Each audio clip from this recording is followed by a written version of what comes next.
নমস্কাৰ টাইম 10 নিউজৰ প্ৰতিগৰাকী দৰ্শকক স্বাগতম জনাইছো। এই মুহূৰ্তত লৈ আহিছো এটা ডাঙৰ খবৰ। অখিল গগৈৰ পত্নীৰ সন্দৰ্ভত অশ্লীল মন্তব্যৰ পাছতে ক্ষমা খুজিবলৈ বাধ্য হ'ল মৌলানা বদৰুদ্দিন আজমল। অৱশেষত ক্ষমা খুজিবলৈ বাধ্য হ'ল মৌলানা বদৰুদ্দিন আজমল। অখিল গগৈৰ পত্নী সন্দৰ্ভত অপমানজনক মন্তব্য কৰাৰ পাছতে ৰাজ্যজুৰি তীব্ৰ প্ৰতিক্ৰিয়া সৃষ্টি হৈছিল আৰু তাৰ পাছতে তেওঁ ক্ষমা খুজিছে। অতি জঘন্য লজ্জাজনক মন্তব্য কৰি অৱশেষত মহিলা সমাজৰ ওচৰত ক্ষমা খুজিবলৈ বাধ্য হ'ল AIUDF প্ৰধান মৌলানা বদৰুদ্দিন আজমল। অখিল গগৈৰ পত্নী সন্দৰ্ভত বিৰূপ মন্তব্য কৰাৰ পাছতেই সমালোচনাৰ পাত্ৰ হৈ পৰিছিল মৌলানা বদৰুদ্দিন আজমল।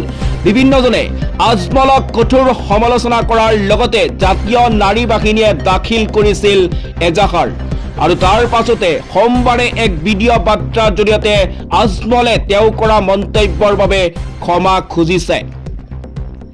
আজমলে কয় যে সংবাদ মাধ্যমৰ সৈতে কথা বতৰা হোৱাৰ সময়ত মোক অখিল গগৈৰ বৌৰ কথা সুধিছিল। মই কোনো কটাক্ষ বা ব্যাজ্যত কৰি কথা কোৱা নাছিলোঁ। মই মহিলাক সন্মান কৰোঁ।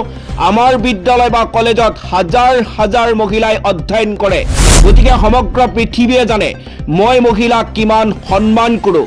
মই কাকো অপমান কৰি মন্তব্য কৰা নাছিলোঁ।